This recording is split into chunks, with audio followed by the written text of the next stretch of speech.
Welcome, everybody. Thank you all so much for coming. My name is Lang Hornthal, and I'm the Executive Director of EcoForesters. We are a local forestry nonprofit whose mission is the restoration and conservation of Appalachian forests. We accomplish this through active stewardship. We have 25 proud natural resource professionals that work for EcoForesters and are in the woods daily trying to make a difference and help our forests. And we also do it through education and events like this to try to help people understand what some of the challenges are that are facing our region and how important forests are and what we as a group can do about it. I really appreciate y'all joining us tonight and coming and sharing our excitement for Ethan Tapper being here. I've had the pleasure of spending the past day and a half with Ethan. And for those of you who either follow him on Instagram or have read his book, it's everything you see there is true in real life. He's a passionate person who is very curious about the natural world and what we can do to help it. This event would not be possible without the generosity of Biltmore, our sponsor for tonight. Not only are they supporters of forest stewardship, but they also practice what they preach in the management of the 8,000 acres of the Biltmore estate. We appreciate their partnership and the support for our programming. Thank you to Highland for hosting this event. And for those of you who may have noticed, give it up for Highland.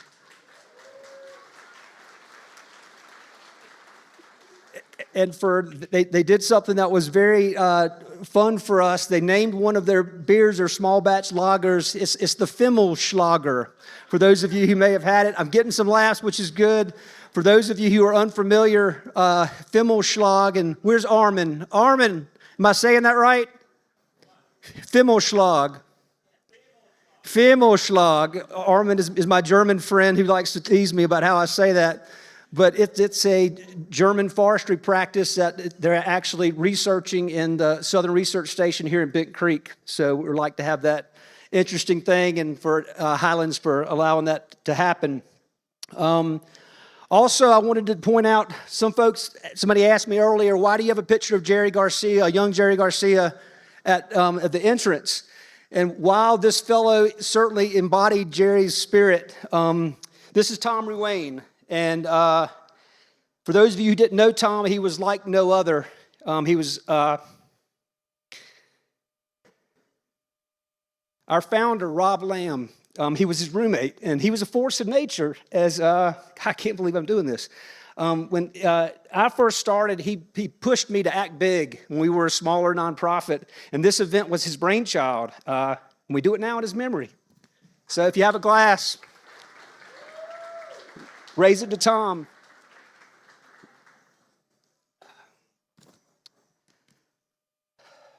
So it's really important for me and other eco-foresters and everybody, I think, to say over and over again that a natural disturbance like Helene has never happened before in our region. So it's unlikely that the proper way to respond would be known, as we've never faced this before. So much of forestry is rooted in adaptive management practices.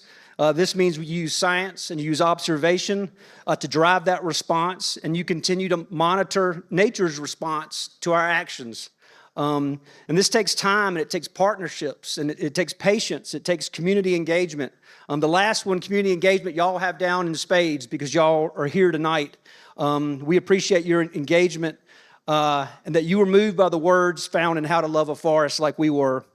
Our goal in hosting this event is to add EcoForesters' perspective to your engagement and encourage you to share the importance of forest stewardship with your community. Ethan Tapper is an interesting guy. We connected just Wednesday when I picked him up from the airport, and he did not disappoint. His book, How to Love a Forest, The Bittersweet Work of Tending a Changing World, was the 2025 New England Book Award for nonfiction and really an ode to stewardship. My friend Meredith Bowgley, where are you, Meredith? Right there. She called me sometime last year and said, you have got to read this book. And sure enough, I got it, and I wasn't even finished before I knew we had to get Ethan to come to Asheville and share his passion and his vision with us. I'll restrain myself from gushing too much about how important this book is to our work, and instead let you hear it from the man himself. We're going to hear from Ethan, then have some question and answers, and let the audience ask some questions as well. Please welcome Ethan Tapper.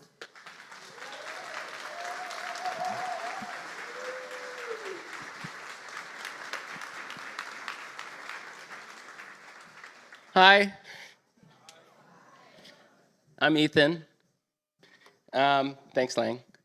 And I'm a forester, mostly, an ecologist.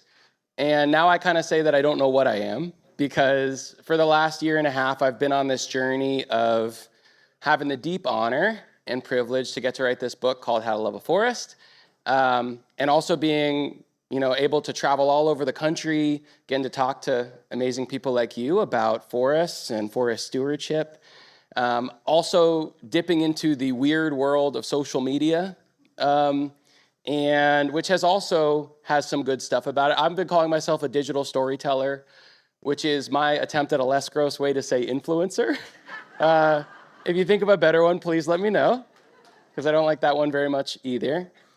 And I have to tell you that this whole thing, what's happened to me over the last 18 months, has been like really surreal, because I still just identify as like this forester who's out in the woods by myself with my head down, just like trying to, finish the day of work, trying to see what I can do about this one forest at a time that I'm working in on that day.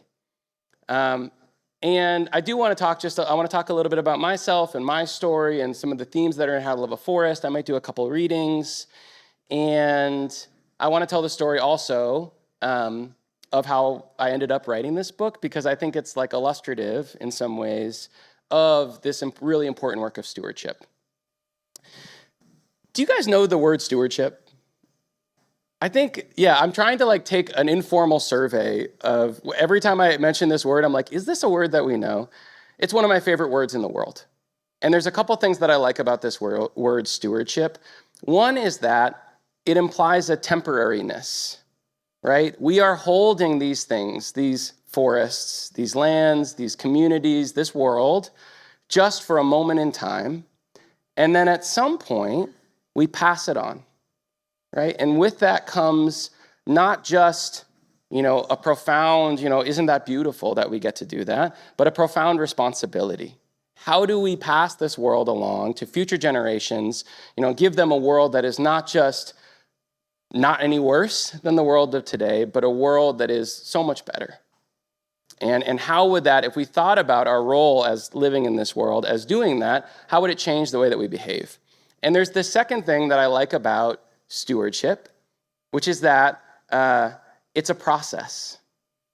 So as much as we would like to believe, and I'm in the world of social media a lot, so I know all about the power of the quick hit, right? And we want everything to be so simple and contained in this little package, and there it is, and that's all we get, and that's all we need.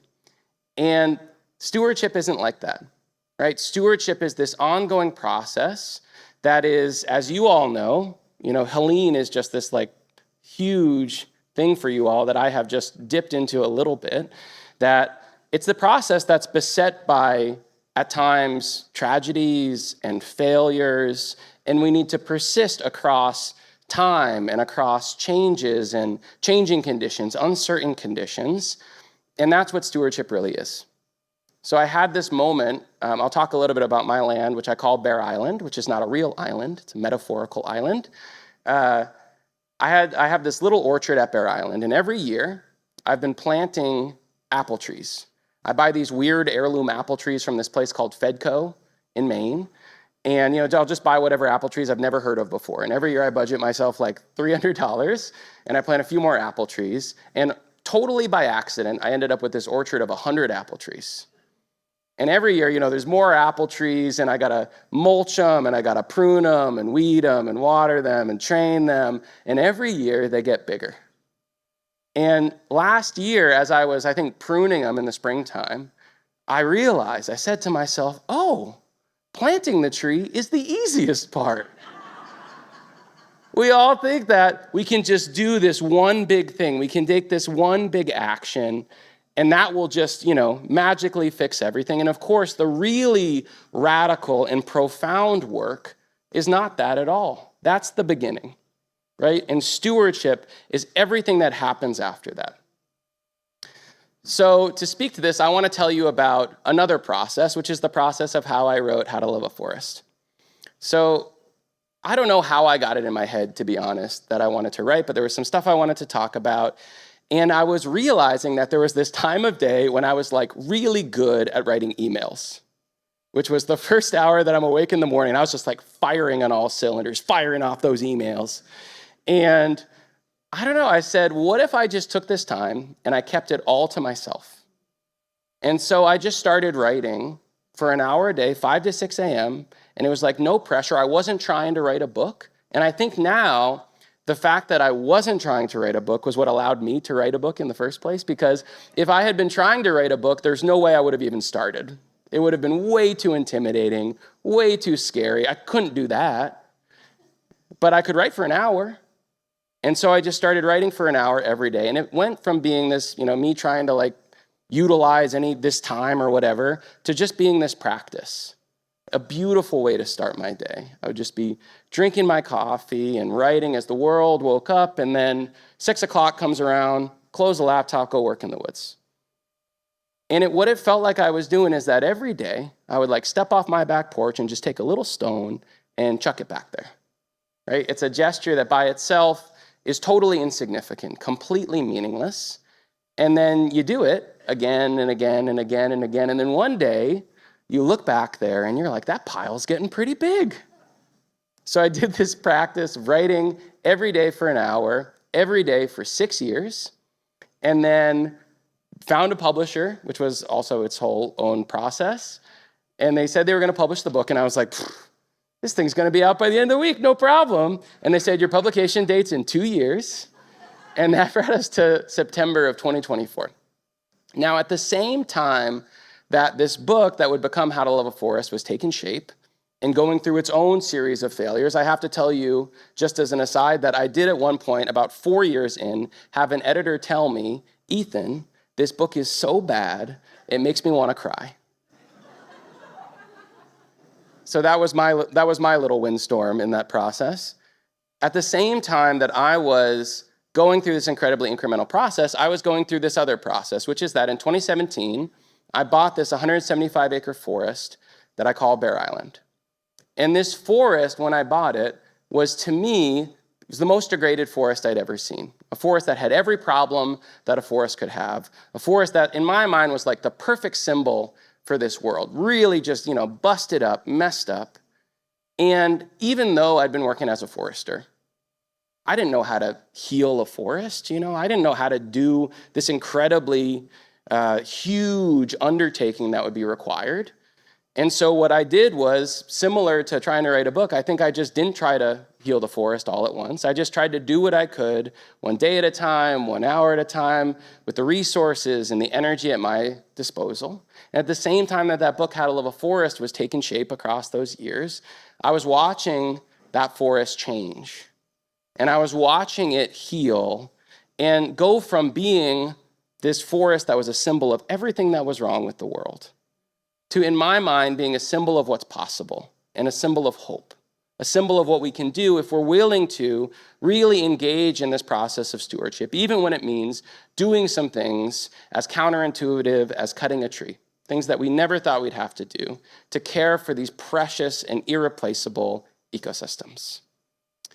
So when I started writing the book, I think what I was really tuned into was that I wanted to tell a love story. There's this thing about forests, which is that they mean like a lot of different things to a lot of different people. And people feel very strongly about them, and the way that we feel about them can be like a little polarized. And I felt like, as I was working as a forester, that there was this idea that we could either love forests and completely leave them alone and just take our hands off them and be like, let nature take its course, everything will be fine, just stay away. Or we could not care about them all, and we could treat them like our bank accounts, and we can exploit them and degrade them, and there was nowhere in between. And of course, that polarity might make sense to us if we know a little bit about forests, and if we just sort of think about them a little bit.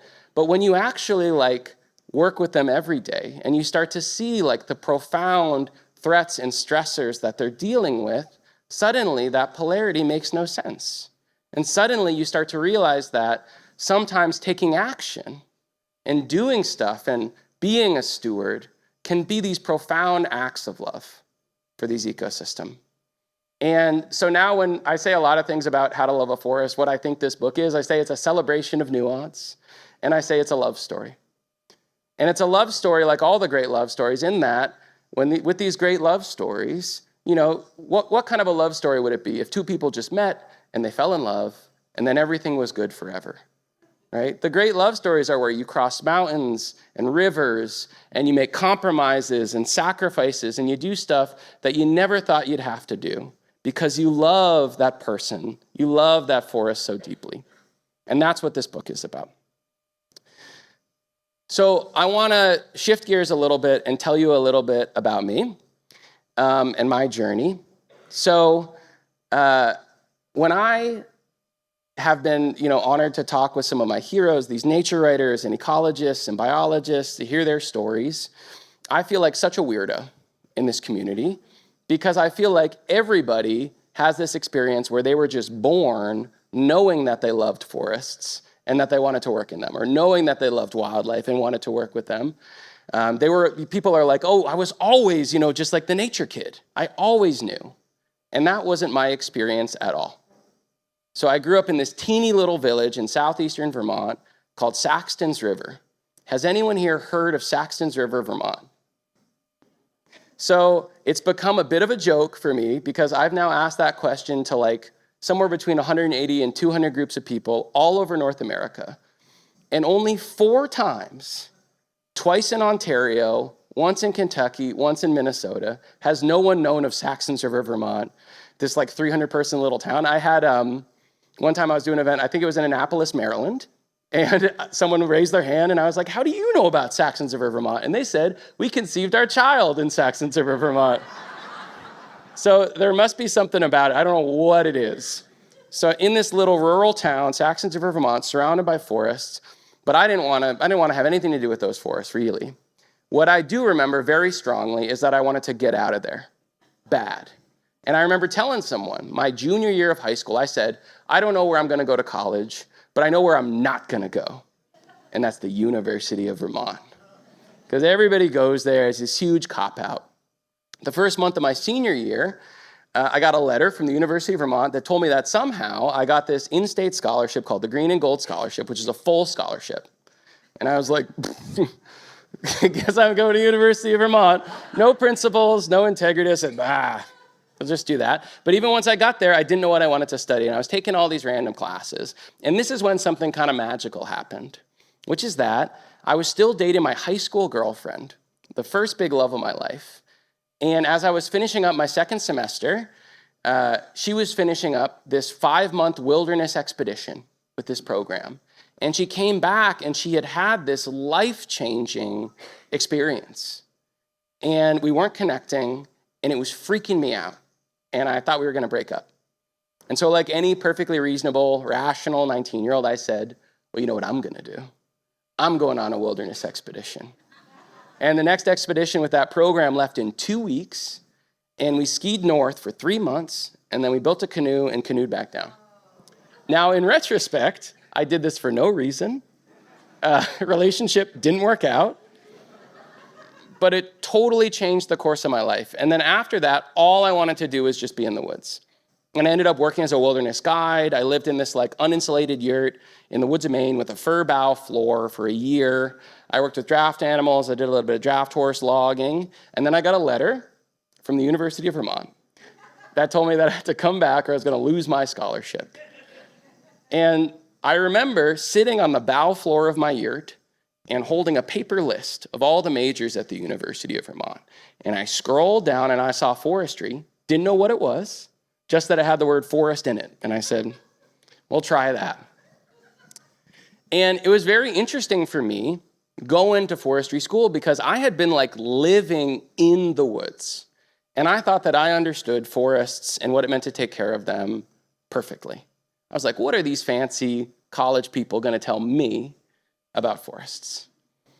And then I had this really jarring experience, which is that as I started to take classes in all of these different things, in ecology and biology and natural history and dendrology and soil science and hydrology, all of these disciplines that collectively describe this dynamic and beautiful living system that we call a forest, the way that I saw forests changed. And I started to realize that these forests that I'd seen as being this perfect, pristine, utopian systems, these ecosystems that only needed to be left alone, were actually, yes, beautiful, and yes, precious, but also deeply wounded, and in many ways, deeply imperiled.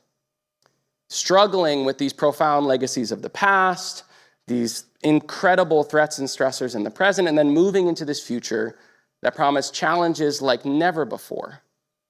And I started to not be able to unsee those things. I started to not be able to unsee how in New England, basically every forest was cleared agricultural land within the last couple hundred years, most within the last 60 to 100 years, and many of them are just now recovering from that and haven't yet had time to recover any of the attributes and the qualities that define them for thousands of years. I could no longer ignore that we had introduced species that were outcompeting all of our native species, and that we had lost numerous important species of trees and plants and animals. And suddenly I became a very, very bad person to go on a walk with. Have you had this experience? So when you're just like with your friends and they just want to go on a really nice walk, and you're walking, it's summertime, it's beautiful, and they're like, wow, it's beautiful. And you're like, this place is messed up, It's one of these things that now I refer to this process as deepening, right? So it's one of these things where with forests, this magical thing happens where the more you learn, the more you see. This happened to me with trees. I remember when I took dendrology and learned about all of these different tree species, that suddenly this forest that I had just seen as trees was not just trees. It was sugar maple and red maple and yellow birch and white birch and eastern hemlock and eastern white pine, all of these different species that tell us different things about a forest past, present, and future. I remember when I learned to identify sugar maple. And I was looking at this big old sugar maple, and I put my hand on it like this, and I said, oh, this is the tree. And I remembered that in front of my elementary school in Saxons River, there had been a big tree where we always lined up to go in from recess, and where in autumn we would play this game where we try to catch the leaves before they hit the ground. And then I learned that it was a big old sugar maple tree, right? I had a similar experience happen to me when I became a birder. Are any of you birders? For those of you who are, you know it, right? The best. For those of you who are not, I got here just in time. Something magical is about to happen to you where hundreds of millions of birds are just gonna fly here, and they all sing different songs, and they wear these amazing colors, and they all live in like different aspects of forest, and they're all like incredible, beautiful organisms. And you have an opportunity to witness them, witness this wonder of the world that we call birds, that are propelled by this wonder of the world that we call spring migration. And you gotta do it. And I have to tell you, just as an aside on birding, that I am a little bit of a new generation of birders in my birding community because I learned to bird mostly from an app. So there's this app that is not paying me, but they should be, called the Merlin Bird ID app, which helps to identify birds by sound. And this is what you're gonna do. You're gonna sit outside every morning for 5 minutes, as early as you want, earlier the better usually, and you're gonna use that Merlin Bird ID app to tell you what birds are singing, and you're gonna try to use it less and less. And you're gonna start now, because right now, the birds are gonna start singing a few every week, and then it's gonna get crazy, and it's gonna be like too overwhelming. So that's why we start now. So the thing about learning birds is that, again, it just deepens your relationship with these ecosystems. Suddenly, you realize that those sounds that you're hearing all around you all summer long are not bird song. They're the unique vocalizations of dozens of different bird species that are all totally different. I remember having this experience of a couple summers ago. My mom wanted me to do this talk in Saxons River, and so I was walking downtown to the community center. I was walking, and I heard chimney swifts. Do you have chimney swifts here? Incredible animal, aerial insectivore. They are both an old-growth bird and a human-dependent bird because for thousands of years they've been roosting in these big hollow trees. They roost vertically like a bat. And then when the landscape was cleared and when a lot of those big hollow trees were cut from our landscape, they realized that a chimney is a pretty good place to roost, and they've actually been declining as chimneys are less commonly used and as they're capped. But here's a bird species that is basically able to fly indefinitely. The swifts in general are faster in straight line flight than a peregrine falcon. The common swift of Europe, every day, twice a day, flies 8,000 feet up in the air. They do these things called vesper flights, where we think that they're looking at weather fronts that are approaching. So they're just going to see what the weather's going to be like tomorrow, and then they come back down. They can turn off half their brain so they can sleep while they're flying. These incredible animals. They can hold 1,000 insects in their mouth. So I'm walking downtown, or such as it is, in Saxons River, and I hear chimney swifts, and I look up, and there they are, darting over my head, making all these little burbling little calls that they make, hunting. And I realized that my whole life, I had been hearing and seeing chimney swifts, and also neither hearing nor seeing them. That because I hadn't thought to look, I hadn't thought to listen. And on one hand, we could say, that is so sad, right? What a loss. And on the other hand, we could say, what a profound opportunity, right? What an opportunity to show people and show each other these incredibly important and beautiful things that are a part of these forests. And then it's really important that we know that the next step is stewardship, right? Because I had this experience, by the way, when I started using that app, when that app came out, I was hanging out with like all these, old crusty birders. You'll meet them when you become a birder. And when that app came out, they were like, this is it. Birding's over. Had a good run. See you later. Because how they had learned to bird was that they had learned like either you hang out with birders and they tell you what stuff is and you eventually learn, or you hear a bird that's singing, you go see what it is. And I was working alone, I didn't have a time to go do that stuff, and I would be without birders, and in the middle of the woods, and I wouldn't be able to affirm if that was a chestnut-sided warbler or an American redstart, and so I couldn't learn. But then suddenly with this app, I could be birding all the time. And more recently, one of those birders told me that he thinks now that Maryland Bird ID app is the biggest thing to happen to birding since binoculars. Which, it's hard to imagine a higher praise than that coming from a birder. So anyway, I would hang out with these birders, and they would say something like, I used to see that bird more. Or, this bird used to be here, and now it's not. And those would be like complete thoughts, end of sentence, right? And I would be like, what do you want to do about it? So there's this thing that I think is really special about forestry that I started to realize as I went to forestry school at the University of Vermont, as I was taking all these different classes, which is that at its heart, it's a discipline of action. Imbued in us is this idea that we don't have to be bystanders in these ecosystems, that we can go into them and we can see what's going on and we can do something about it, right? And sometimes when I'm being a little cheeky with my colleagues who are like entomologists or botanists or ornithologists, I'll say something like, if you want someone to tell you every single insect in your forest, you can call an entomologist. If you want someone to tell you every single plant, you can call a botanist. If you want someone to tell you every single bird, you can call an ornithologist. And if you want someone to do something about any of those things, you can call a forester.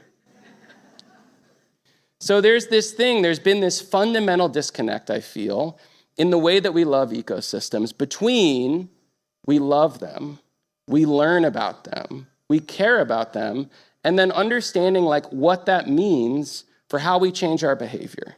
And not just how we, the next thing that we're told not to do, right? We're always being told this is something that we can't do anymore, this is something that we can't do anymore. But what about the next thing that we do, right? How do we actually prevent birds, which are broadly declining, 30% decline across all of our bird species in the last 50 years? How do we not be witnesses to that, but how do we be the people that stop that and reverse that? And the interesting thing about it is that we actually have tools to do this. So I want to tell you a story about my land, Bear Island, and then I want to do a reading many minutes from now. Don't worry. So Bear Island, I now realize that Bear Island was the perfect forest for me. When I first met it, it didn't feel that way at all. So I had this idea years ago, been working as a forester, been helping other people out with their land. And I had this idea that I wanted to be a steward of a forest of my own. And I'd been sort of like passively looking around, didn't see anything. Then my friend Brian said, "Do you see that piece of land for sale in Bolton?" And I looked it up on this realtor's website, and it said 175 acres for sale, Bolton, Vermont, and almost like in small print. But what it had in big print, right in the middle of the ad, was this picture of this mountain called Camel's Hump. Now, where I live, Camel's Hump is the mountain that like everybody wants that view of. It's like the currency of where I live. Everybody's got to get that view of Camel's Hump. They need to have it. They'll do crazy things to get it.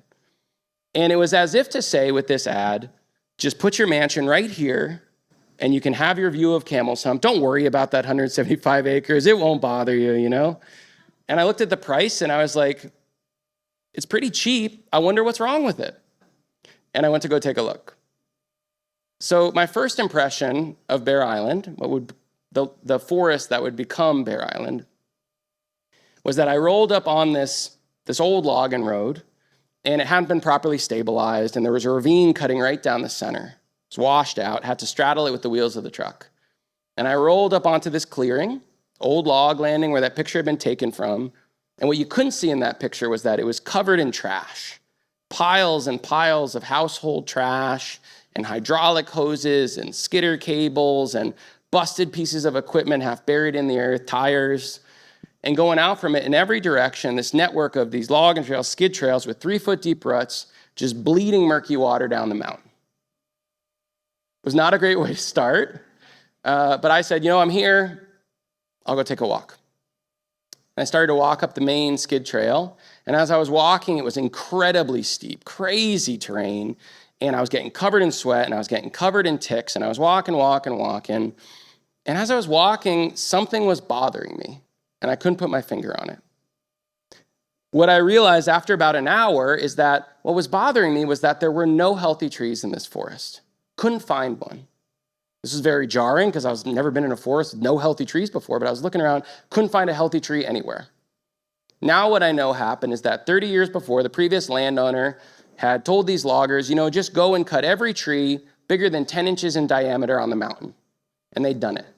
This is a practice that we call diameter limit cutting, which is really what we call high grading. High grading is an ancient practice and a very selfish one and a very short-sighted one.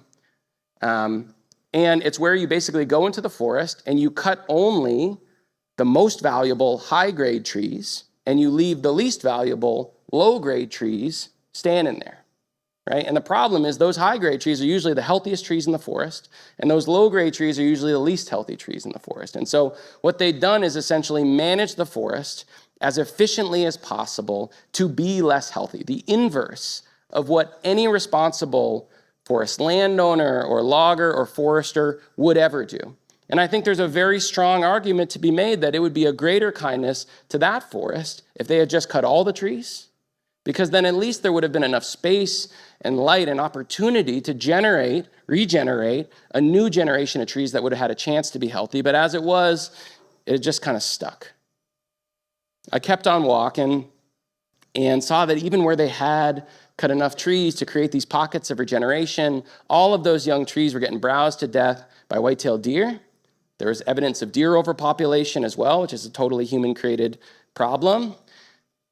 I slid down over these cliffs that bisect the land from west to east and right into a 30-acre patch of this plant called Japanese barberry. Have you heard of it? Waist high, 30 acres, pure. No native species. Which if you know that plant, you also know that that's what we call a forest without a future. And I was, pushing through that barberry, and I got back to the truck, and I said, probably in other words, forget this place. I'm out of here. And I left. I said, I'll go find some forest somewhere else that's easier to love.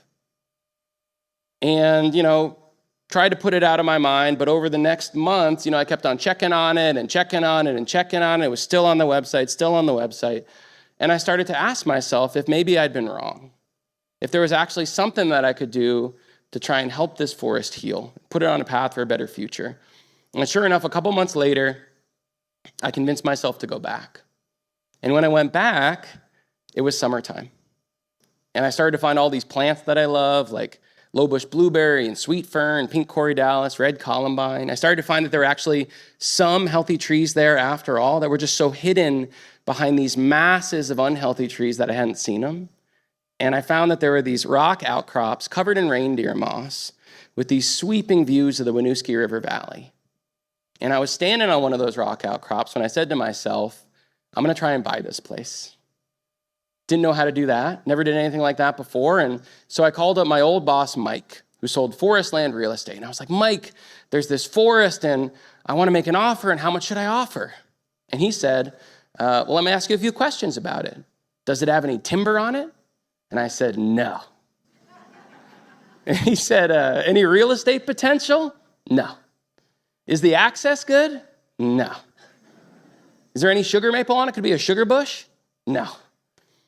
And we kept on going down the line. No. And eventually he said, well, Ethan, this place sounds terrible. Just offer them like nothing. Don't be afraid of hurting their feelings. And that's how I became the owner of this forest called Bear Island. And I'll tell you what, it's one thing to say to ourselves, all we got to do is just get out of the way, and all of these human-caused problems are just going to be okay. Let nature take its course, and everything will be all right. And it's quite another thing when you're standing on that log landing, surrounded by trash, in a climate crisis and a biodiversity crisis and a mass extinction in a forest with no healthy trees and a deer overpopulation and introduced plants outcompeting all of these native species that have been here for thousands of years, and watching thousands of years of soil roll down the mountain through those skidder ruts. And I had to ask myself in that moment if it would be a greater kindness to this forest, this ecosystem, to do nothing or to do absolutely everything in my power to try and make it healthy again. Now, we may not always realize it, but we are all of us standing on that log landing right now with tremendous power and tremendous responsibility and a choice. So in my case, I chose to take action. Now, in the healing of Bear Island, I have discovered that I have two superpowers.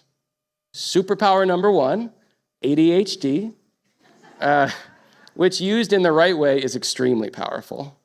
Superpower number two is that I am not a purist. And so I could actually ask myself, what tools do we have? What tools do we have to solve these problems? And I wish that I could tell you, I really do, that all I had to do was just fill my pockets full of wildflower seeds and just scatter them across the mountain. Wouldn't that be beautiful? But it wasn't like that.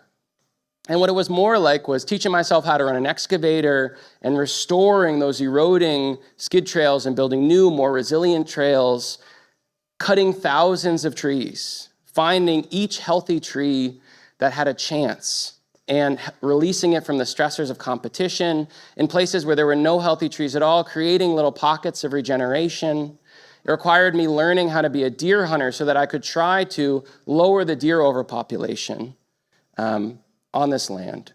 And there's one action in particular that has a parody that I really like, which is that I know that 30 years ago, these loggers came to my forest and they used these tools, right? They used these chainsaws and these pieces of logging equipment called skidders. Specifically, they use these cable skidders. They're called that because there's a cable winch on the back, made by this company, Timberjack, in the late 1970s, early 1980s. And I know because I've dug pieces of them out of the ground in the clearing with the excavator.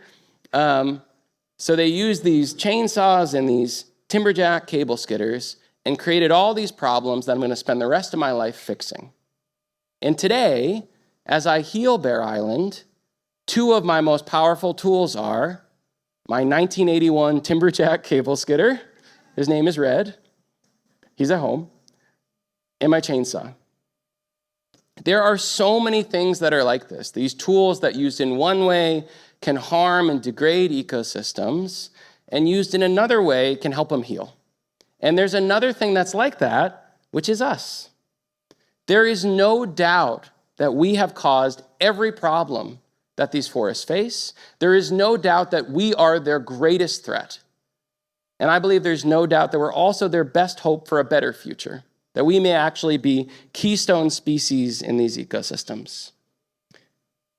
So, I want to do a reading for you from the very end of How to Love a Forest that's very important to me.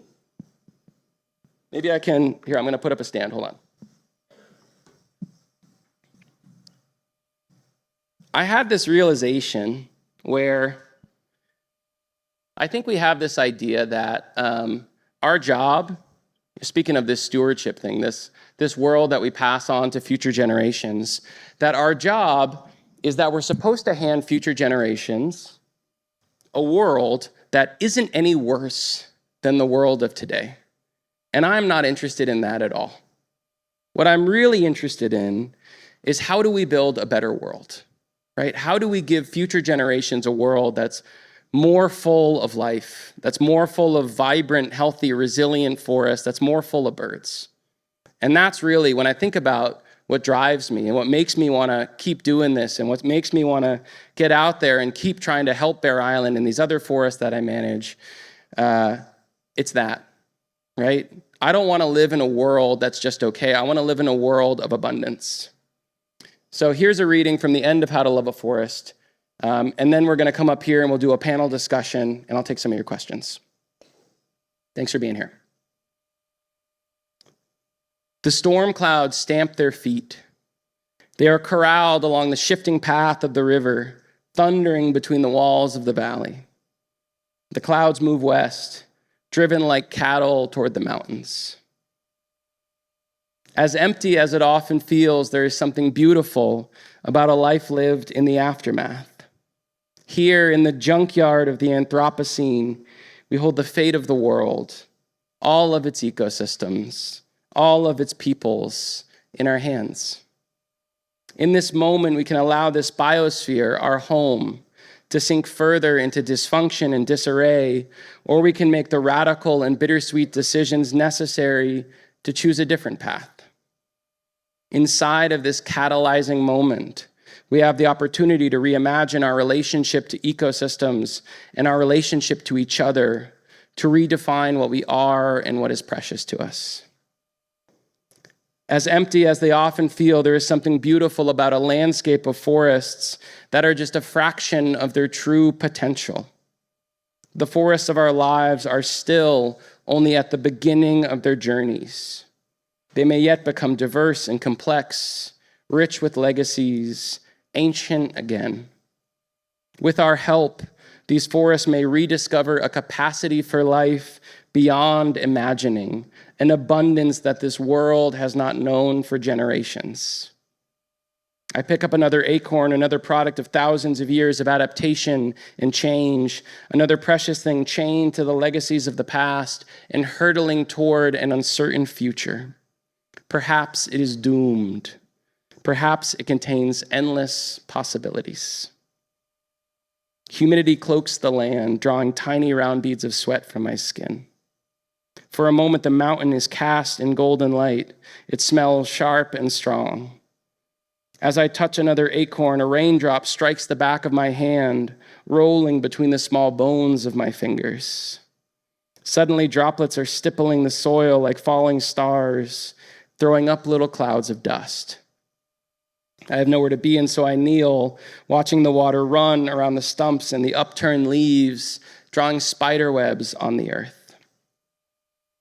Someday I will tell my children that the caves in the talus above are a womb, the origin of all the black bears on the mountain, and that the springs in the big bowl are the source of all of its waters.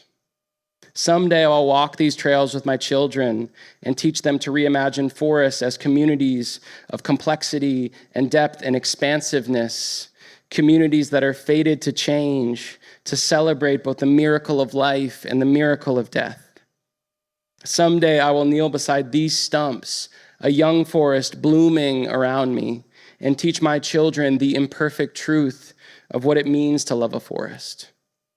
Someday I will teach my children that this world is not ours to hold, but that we hold it anyway. That each of us is a steward for one brief and precious moment in time. In our short lives, we must learn to pair power and freedom with humility, to embody relationship and responsibility, even when it breaks our hearts. Someday I will teach my children that despite everything, we are destined to thrive, that we are destined to live in a world that is beautiful. In the years to come, the traces of this moment will fade. This empty patch cut will have become a diverse young forest, the stumps softening and mixing with those of the oaks cut decades ago. I will walk through this young forest and remember this autumn day when my hands were young. I will remember that each tall, perfect oak was once an acorn between my fingertips, that this forest is a child of responsibility, something that we could only have embodied together. No one but me will ever truly know the pieces of myself that I have left on this mountain, the labor of love that being the steward of this land has been. I will know, and that is enough. We owe too much to the future to be imprisoned by the past. As the storm passes over me, I'm grateful to be anything at all, grateful to be alive at a time when there is so much worth saving. I want to live in the world that will arise from this moment, the world built by people who are brave and humble and resilient, who make countless bittersweet compromises, who live their lives with the dream of a better world burning in their chests. I want to live in a world that will be created by people planting acorns in the rain. Sometimes this life feels like autumn, the exhausted end of a boundless summer. Today, I choose to live in a world in which spring is just breaking, a world that is just awakening, just beginning to discover what it truly is. I look toward the broken ridge of the mountain and feel a powerful nostalgia, not for the past, but for the future. High above the storm, the light is swelling, calling everything upward toward a world that is just beginning. Thank you.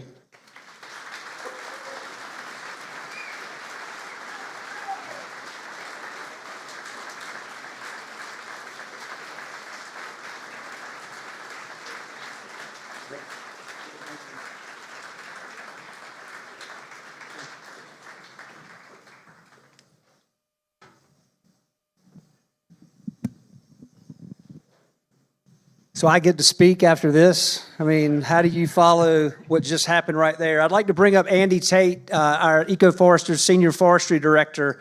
The idea, come on, woohoo, here, Andy. The idea of having Ethan here, I mean, is clear to everybody who just got to hear him speak, but we also really wanted to put it within the context of what's happening in Western North Carolina, and add Andy's voice to this conversation.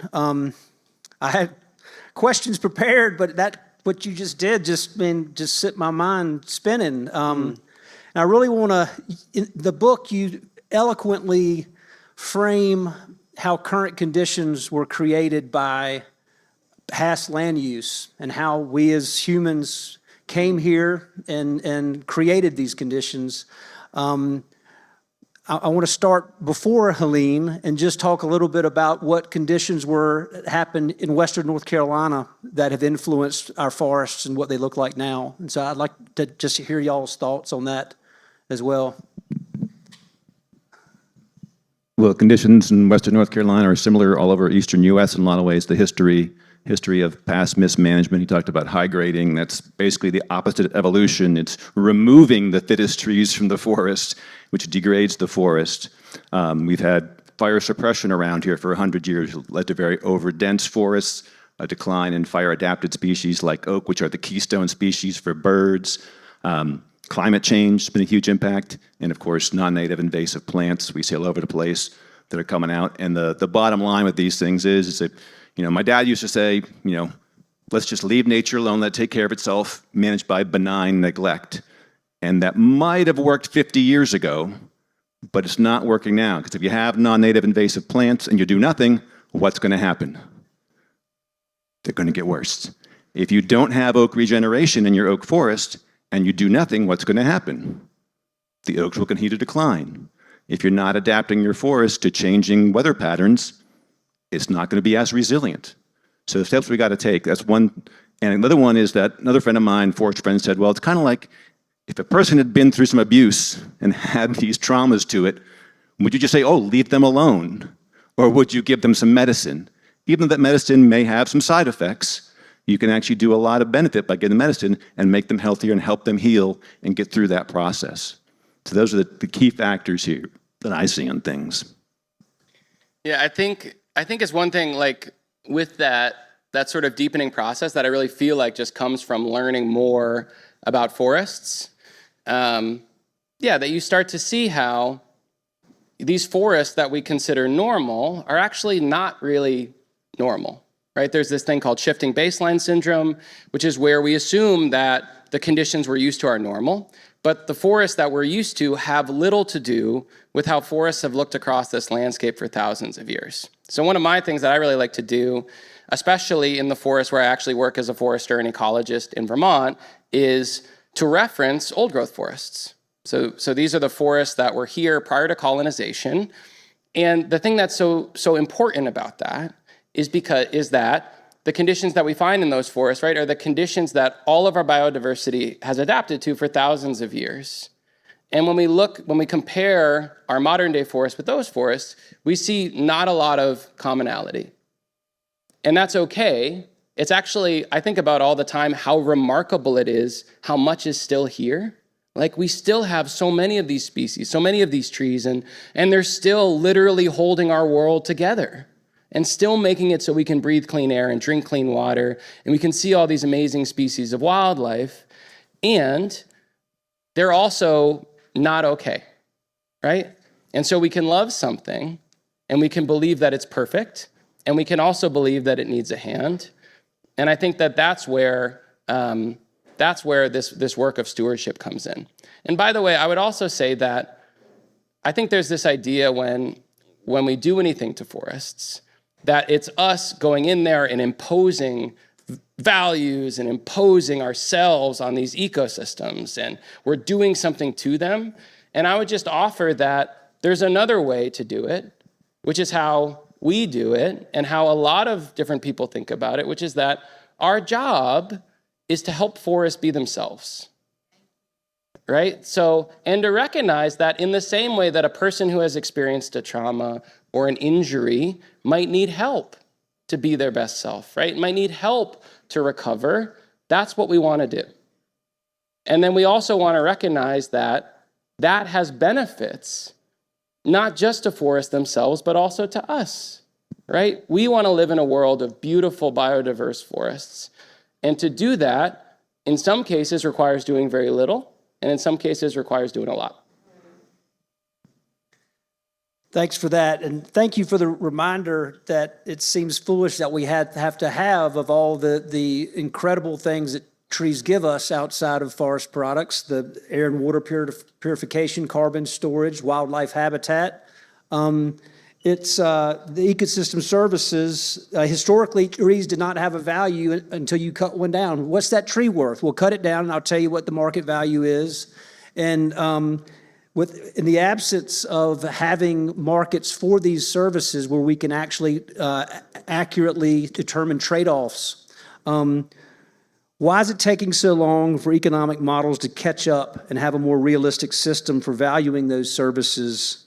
And why is that important? I think we'd all like to know that, wouldn't we? So Please tell us. We really. Oh, sure, I'll tell you. Yeah, no problem. I told Lang this whole Helene thing and all these issues that you guys have with the forest here that I'm happy to take care of all of these before I leave. I have until tomorrow afternoon. So I mean, I think that the answer is that it defies logic, right? Because we know that we literally can't live without forests. We need them. And there's this really important duality to the way that I think about the need for forests. One part of it is that we need them because we physically need them. We literally can't, I can't say this enough times, we literally can't live without them. We have to have them. And that is true, And then another thing that's also true is that we don't want to live without them. And what a bleak world it would be, even if we could find some machine that does just what a tree does. What kind of world would that be? And I think that one thing that has been really interesting in talking to people, sometimes, again, I'm social media guy, so I am very aware of how entrenched people can be.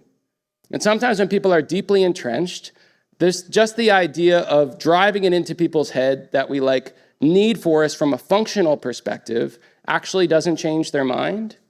What changes their mind is when we talk about those other values, beauty, right? Legacy, how amazing it feels to live in a world with forests, what it means to us to be able to walk through a forest, what it means to us to be able to see a bird. It's hard to put a price on that, but we know that that is worth, in many cases, more than anything. And I think that really, in my experience, that's been how we sort of demonstrate the value of forests, sometimes in a more impactful way than those much more tangible benefits. And then, I'll give it to you. I'll kind of keep it short that, the main thing is it's a market demand thing, and the one ecosystem services we have a market for now is for forest carbon sequestration to mitigate climate change, because there were some laws passed some places that required companies to offset the carbon they are producing and then pay some money to have people conserve their forests, and then they're storing carbon in those forests. But there was a market for that, and companies want to have this. Even these big oil companies that are directly producing lots of fossil fuels and consuming fossil fuels, producing carbon, are trying to pay some money to offset and have someone else take care of some forest somewhere else to offset that. There's a market reason for that, and someone's willing to pay for that service so you can get paid for not cutting your trees and growing them to store the carbon. We haven't got to a place where there's someone willing to pay you for just the clean water in we have a watershed that the government takes care of. There's public lands that do a lot of that work. There's private land trusts and conservancies that help us conserve those lands, but there isn't someone actually paying private owners to manage their forests for these things yet. Hopefully we'll get there, but it's going to be a long process. And there is some program starting to come along. There's a program you can get tax breaks for managing your land for wildlife. Wildlife aren't going to pay you, but the state will not give you a tax break for managing your land for wildlife. So there are some things coming along, but it's going to be a long way. But until there's a market and there's a demand and someone has a need to purchase this, then someone will provide that and supply that demand, meet that demand. I also want to put in a plug for this stuff called wood. Have you heard of it? So here's the thing. I feel like a lot of us who love forests, we have this collective community trauma about wood and harvesting wood and this thing that we call logging, right? Because we have seen examples of it where it's done really badly, right? And we're we are the people who love forests. We are the people who love trees. And so we are the people who don't like this thing that's called logging. And that makes sense when you're just sort of thinking about the trees in your forest. And then one of the things that's been cool about what I've gotten to do in the last year and a half, I've had people ask me some really cool questions, just asking me to vision and dream what a better world would look like. And of course, a better world would be a better world for our forests and for our birds and for all of these beautiful species that live here, and also for people, right? And we would want to live in this world where we had, access to stuff. We would want to live in beautiful homes, and we would want to be warm, and we'd want to have energy, and we'd want to have all of these amazing things. And if we think about that in more than a general way, where do we want to get that stuff? And I think that when we think about the resources we have access to, wood is like amazing. It's beautiful, and it works great for all this stuff, and it replaces all of these more carbon-intensive and environmentally harmful resources like steel and concrete and plastics. It's amazing. So then the question just becomes, can we harvest that resource in a way that does not degrade forests, and even in a way that helps them heal? And the answer is yes. And so it's this really cool opportunity that I think is just so amazing. Like when I do this in my own forestry practice and on Bear Island, I'm like, we can do ecosystem restoration at scale while producing a local renewable resource. What could possibly be better than that? And so then it's up to us to be a little bit, when we think about this, the scary logging and trees getting cut down, to be a little bit more nuanced in how we think about it. It's not that we have to be like, every time a tree gets cut down, that's good. It's not that we have to think that every time you see a logger working, that's going to be a great thing for the world, because we know that it's not, right? But this is something that can be done in a way that is not just good, but is like really important for the future of our world. Thanks for that. EcoForesters is in its 11th year, and so we have been battling some of these challenges even prior to Helene, but now with Helene happening, in addition to all the 800,000 acres that were disturbed, another thing that it brought with it is grief.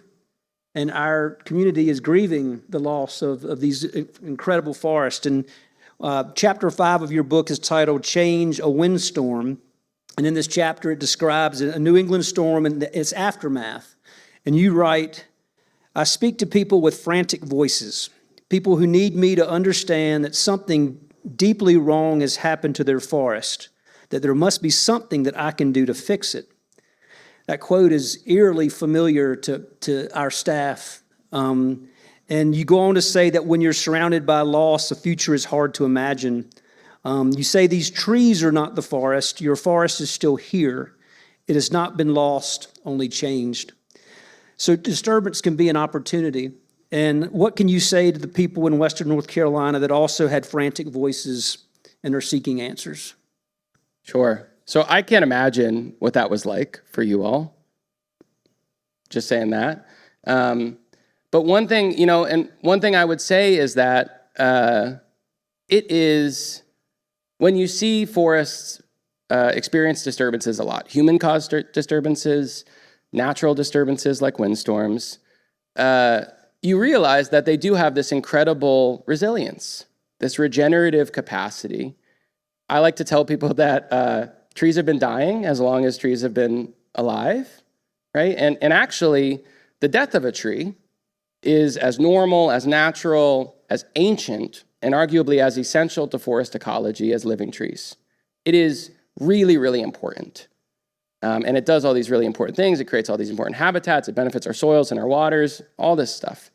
And, when you've seen it happen a lot of times, you can really, see into the future in a way. But then we have the experience where for many people, I'm sure in this room, you haven't seen a forest regenerate from something like this a lot of times.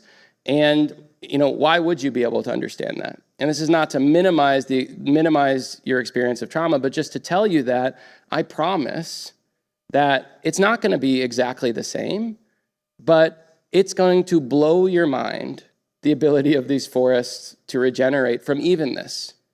So, and I think with Helene, what we need to do is we need to both understand the parts of this that are an expression of a normal thing happening, which is like windstorms, blowdowns. This has been happening in these forests as long as forests have been here.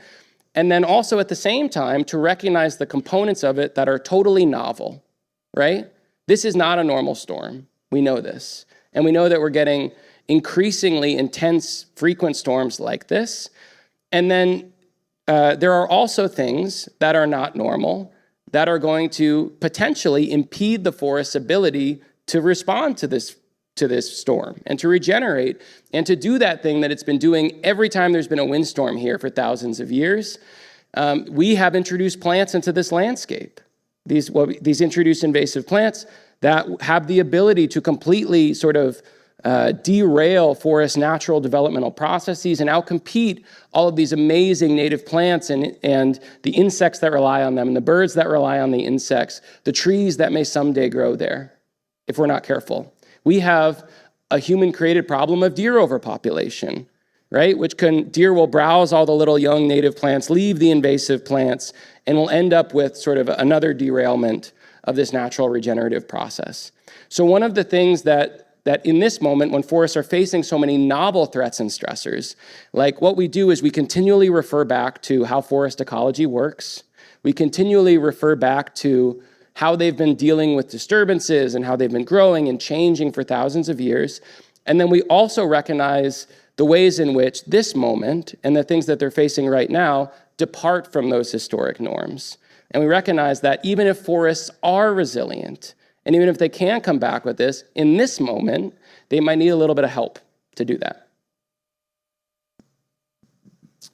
Yeah, it's a huge question, and one thing that's really important tending forests is if you had controlled your invasive plants before the storm, then you're in much better shape, because if you had invasive plants there before the storm, then all your native trees are knocked down and the invasive shrubs are there, they're going to come take over, so we got to manage those. But if you've managed those, the forests do grow really well around here. You can take a look anywhere around here. There are 4 million acres of forest here. Trees grow really well here, forests grow well here.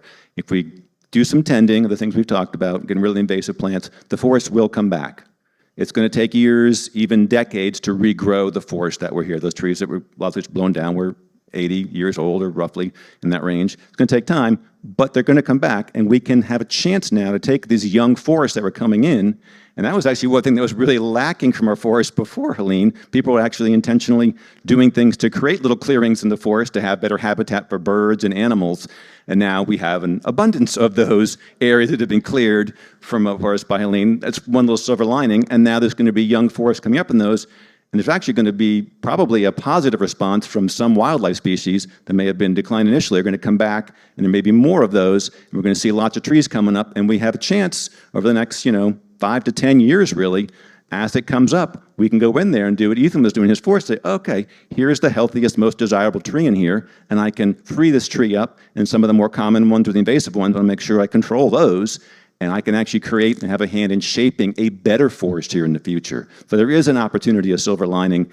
It can be overwhelming at times, and all this down material, that was something that was also missing from our forests. In a true old-growth forest, it's actually very messy. There's big old trees, and those big old trees die in old age, and they fall down and create openings. And there's these dead trees on the ground in a true old-growth forest. Well, we didn't have much of that in our much younger forests because of the large-scale clearing of forests around here. But now we have an excess of it. But it's not all bad. You want to get it away from your house, obviously. You don't have any fire risk there. But on the woods and the steep slopes, it actually is mulch.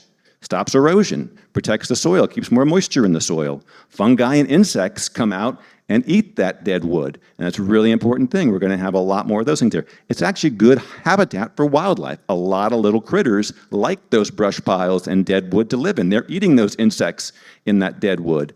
And the little critters come in, that brings the big critters in. So there can be some silver linings here, things we can work with. It's going to take work, and it's going to take time. And that's why we're here. I'm going to come down here Phil Donahue style and see if y'all have some question and answer. Who's got a question for Ethan or Andy? There we go.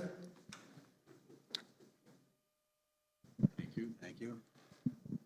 So trees as a resource, and thinking of logging methods, they're pretty well entrenched and somewhat antiquated. What does a good logging harvest job look like to you guys? So I have this experience of, I'll tell you what it looks like where I work, right? And we have this experience all the time where it's like, you go, I thought before I did all this traveling, I thought that I understood forestry perfectly. And it turns out that I just understood how forestry works, like in Vermont. And then I go to these other places and it's a different context. So where I work with a lot of these smaller loggers that cut trees down with a chainsaw. They have one of those little cable skidders like the one that I have. And what we try to do is we're harvesting trees in such a way where we're mimicking these natural disturbances.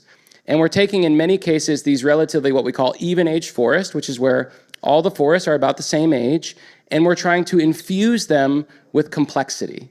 So we're trying to create these qualities that we actually find in old-growth forests, which are a multi-generational structure, many different sizes and ages of trees, while retaining some big old, what we call legacy trees or biological legacy trees, actually retaining lots of dead wood on the ground. That's something that we do on purpose.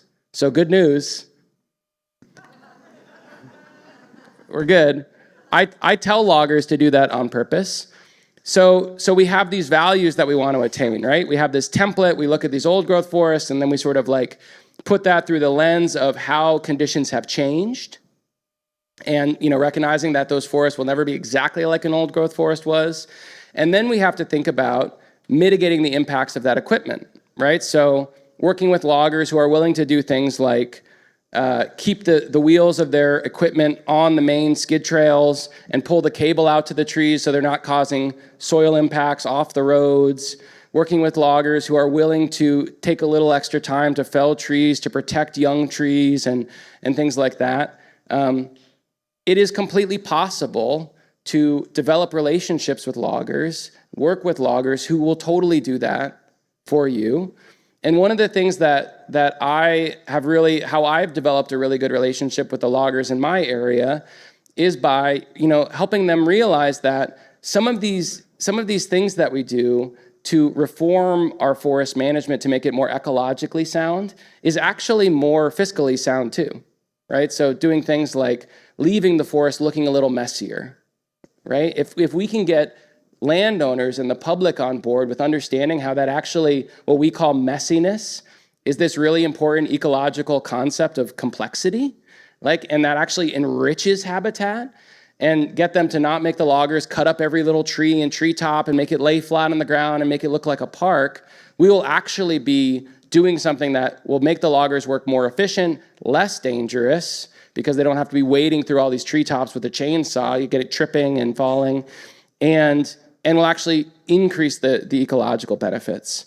So if you were to look at, a forest that I managed, you would see a forest where I've harvested groups of trees and individual trees, where I've released the healthiest individual trees from competition with less healthy trees, where I've left some big trees not to be harvested later, but just to be big trees and to confer to the forest the benefits of big trees forever, ecological benefits like a micro-reserve, and that we've done a good job mitigating the potential negative impacts of logging, which is that we recognize that trees are being felled, logging equipment is heavy, and so we can concentrate those impacts on the skid trails and have the best positive outcome possible. Yeah, not a lot to add to that really, but one of the things, 20 years ago, I was not a forester. That's when I began forestry, and I was a nature lover. I was a tree hugger. And if you told me I was going to be cutting trees 20 years ago, I would have said, you're crazy. I love trees. And I still have that. You mentioned it being a bittersweet, job as a forester. When I go out there and I mark a tree to be cut, I'm thinking, one, is this a tree that's a common tree we have lots of, and there's plenty around? And is it going to come back at least as well as it was before? Or is cutting this tree going to benefit the tree next to it, which has more value as a healthier, better tree? And you can do some what's called forest stand improvement work with the finances of it. Oftentimes, there is a little bit of a compromise you have to make financially. This practice of high grading is not through any ill will of the loggers. It's simple, basic economics. They're looking to, that's a valuable tree, and they're cutting the trees that have value.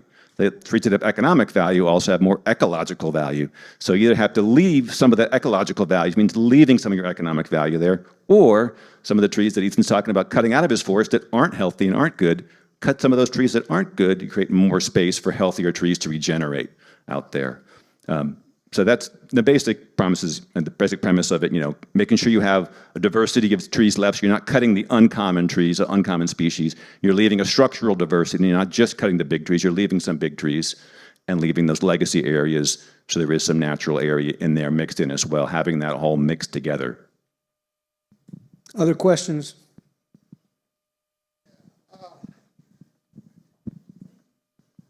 I wondered if y'all had some kind of a timeline on when the debris, if you just let it go, when will the fire danger kind of be mitigated? And I mean, is it going to be 10 years before all that brush just kind of falls down and rots? Or, I mean, Yeah, that depends on a number of factors, the species of trees, the height of the one thing recommended for the debris is you can get it down to at least 3 feet within the ground.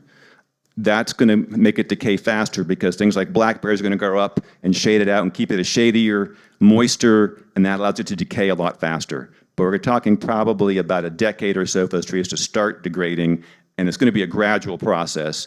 That's why it's important that you talk about getting those down fuels around your house, getting those moved away for safety around houses, and then fuels farther out, you can try and reduce them, get them lower down so they don't have ladder fuels that can climb up and cause bigger fires. But it's going to be a long-term thing to look at here, and it's going to have to be done. We can't get rid of all of this down wood. We don't want to get rid of all the down wood. But you have to look at strategically where can it be done, where can you put in fire breaks. So there's a ridge top or something, you can go in and you can put in a fire break to stop that fire from getting over the ridge. In the middle of the slope, you're not going to catch a fire running up a hill very well. So strategically figuring out where to do that, where to put those fire breaks in, and then it will be a waiting game on things. It'll take years and probably a decade or more before that stuff starts to decay and start to rot and is much less of a fire danger. So we need to be careful for a while. Can I tell you a funny story about that? The funny story is that I've been really working hard to put more wood on the ground at Bear Island. And so there's these two, we could think about historically, dead wood has been called debris, which is disrespectful, relative to its ecological value. It's really, we have what we call coarse woody debris or coarse woody material, which is like the trunks of those trees, the bigger pieces.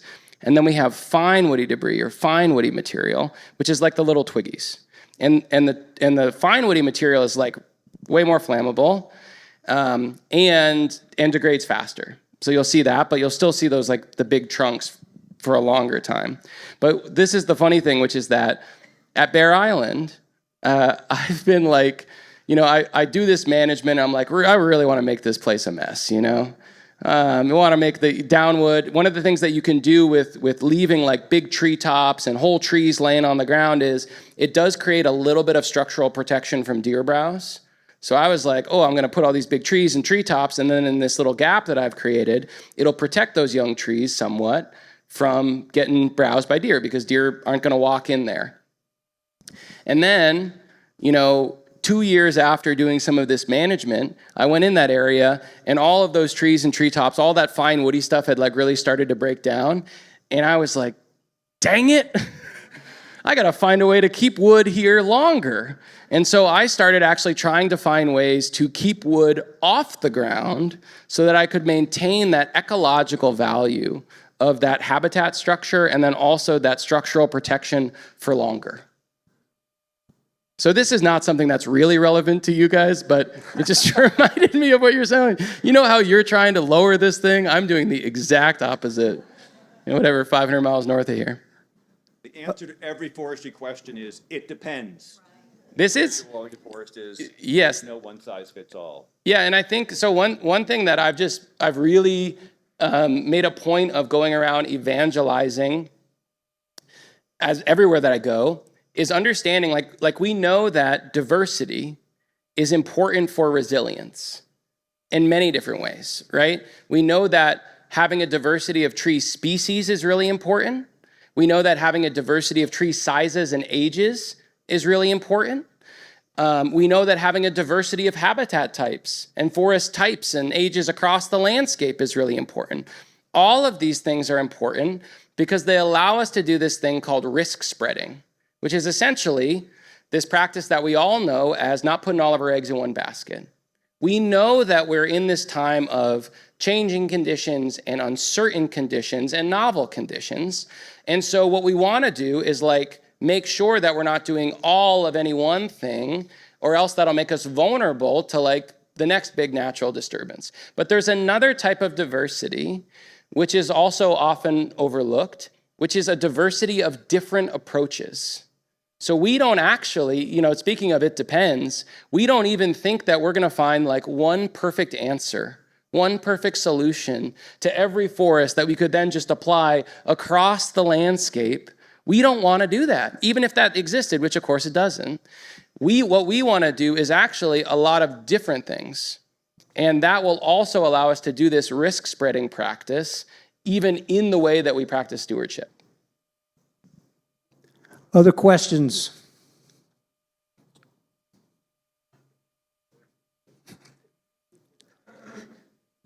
I'll pass the. I'm just curious how you two would speak to the value of urban forests, even pockets such as at the UNCA woods that are under threat of being completely destroyed. Something that seems rare maybe is not like an old growth forest in any way, but has immense value, I would say. And just what your thoughts are about that, and whether UNCA has ever partnered with EcoForesters about managing that land or the other undeveloped lands that they have. Yeah, so one of the big issues we do have here is forest conversion. People take natural forest land and develop it and convert it into development houses and soccer stadiums, what they're proposing there. And that is a very important, we're losing, I don't know how many acres per year, but it's this astounding, scary number of acres we're losing to forest conversion every year. So that's a real issue we have to talk about, and doing smarter development. But that gets into a whole different politics issue on things. So that's something that we have focused, EcoForesters has focused more on rural, natural forests. We haven't worked in urban forests. It hasn't been a focus of ours. We've got more we can do keeping up with the forests that are farther afield than the urban ones. So, but a great question and a great concern that I share. I think that one thing that we're really realizing, and I was thinking about this because I just spoke at a conference for urban foresters in Connecticut. And I think for a lot of people, these urban forests, one thing that's really important about them, not just does it like allow people in these more urban environments a place to just go and feel all of those benefits that we know we all get when we go into the woods, but also it's a place where we can like really help people develop this land ethic. Like how are we supposed to have people understand the value of forests and love forests if they don't have forests where they are?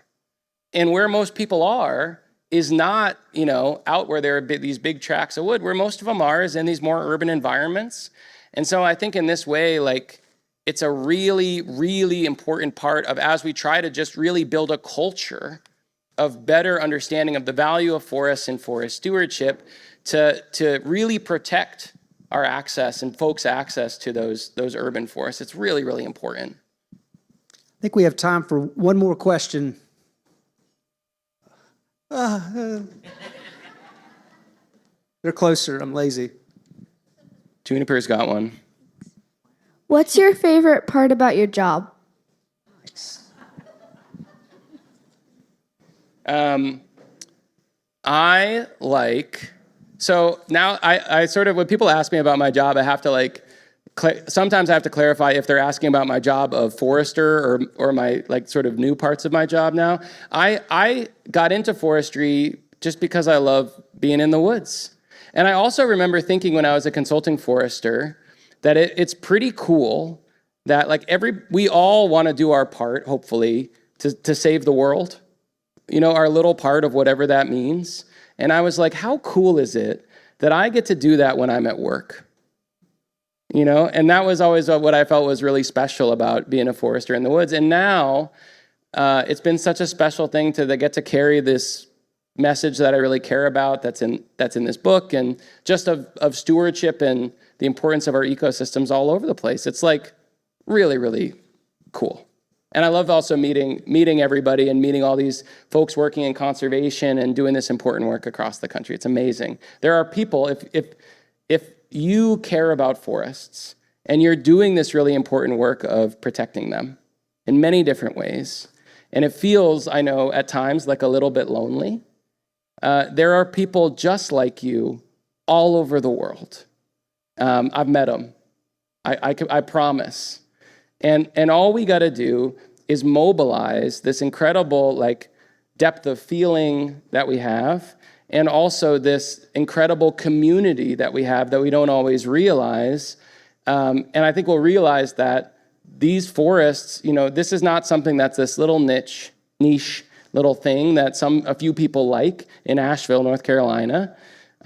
It's a thing that people care about all over the world. Yeah, great question. And, part of it is being out in the woods is a favorite part of the job. And that's, I get more experience and spending more time in the office overseeing things. But the other thing that I love about being forester around here is it's really amazing. And then talking to Ethan about Vermont forests, I told him, well, if you go up to 4,000 feet around here, you'll find northern hardwoods that are just like the forests in Vermont, or very similar. And you go up higher, and the spruce fir forest is the forest they have in Canada at 5,000 feet around here. So we have such a wide diversity of forests, 100 different tree species around here, just to go out there and see all these amazing different things, incredible diversity of forests, and all the diversity of forest landowners. There's like 3 million acres of privately owned forest, but the average size is about 30 acres. So that's 100,000 people owning those 3 million acres, and the diversity of goals and the diversity of the past history of those forests, and trying to figure out how to get that person's goals to restore their forest on the conditions they have is, again, everything depends. The answer is never the same for any two clients out there. So it's just an incredible diversity. I learn more every day in the woods, and just talking to landowners every day too. I'm not a forester, but I love this. As those who know me know, I love to run my mouth, and I love talking about what we do and this engagement. And I've never had a conversation with anyone who says, what y'all are doing is crap. We don't need to do any of that. Everyone is aware of the importance role that forests play.